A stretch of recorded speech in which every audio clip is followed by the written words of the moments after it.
Selamat datang di pembelajaran IPS kelas 8. Pembelajaran ini dibuat untuk membantu siswa memahami berbagai gejala sosial, melalui pemahaman tentang konektivitas ruang dan waktu beserta aktivitas dan interaksi sosial di dalamnya. Bagian 1, pengenalan ASEAN. Pada awalnya, kita akan menjelajahi organisasi ASEAN, yang berdiri pada 8 Agustus 1967 di Bangkok, Thailand.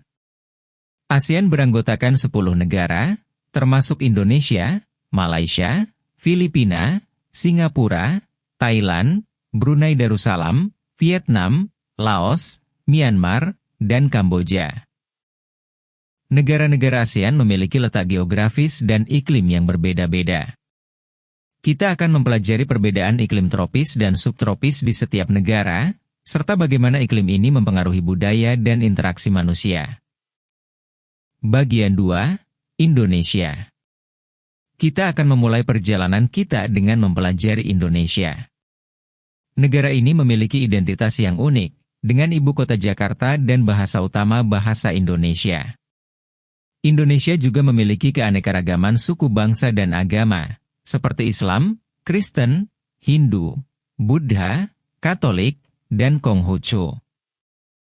Indonesia terdiri dari berbagai wilayah geografis, seperti Sumatera, Jawa, Bali, dan Papua. Kita akan mempelajari tentang letak geografis dan iklim di setiap wilayah, serta bagaimana kondisi alam mempengaruhi kehidupan sosial dan ekonomi. Bagian 3, interaksi sosial. Selain itu, kita akan mempelajari tentang interaksi sosial di Indonesia. Kita akan membahas tentang mobilitas sosial, pluralitas masyarakat, dan konflik serta integrasi dalam kehidupan sosial. Dengan demikian, kita dapat memahami bagaimana masyarakat Indonesia berinteraksi dan beradaptasi dengan kondisi sosial yang beragam. Bagian 4, kerjasama ASEAN. Kita juga akan mempelajari tentang kerjasama ASEAN di bidang ekonomi, sosial, politik, budaya, dan pendidikan. Dengan kerjasama ini, negara-negara ASEAN dapat meningkatkan kehidupan sosial, budaya, ekonomi, dan pendidikan masyarakat ASEAN. Bagian 5, perubahan masyarakat Indonesia.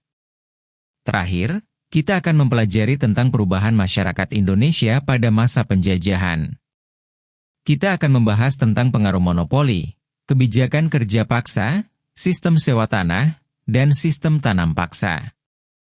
Dengan demikian, kita dapat memahami bagaimana masyarakat Indonesia beradaptasi dengan kondisi politik yang berubah-ubah. Pembelajaran ini dirancang untuk membantu siswa memahami berbagai gejala sosial melalui pemahaman tentang konektivitas ruang dan waktu beserta aktivitas dan interaksi sosial di dalamnya. Mari kita terus belajar dan mengeksplorasi tentang dunia sekitar kita.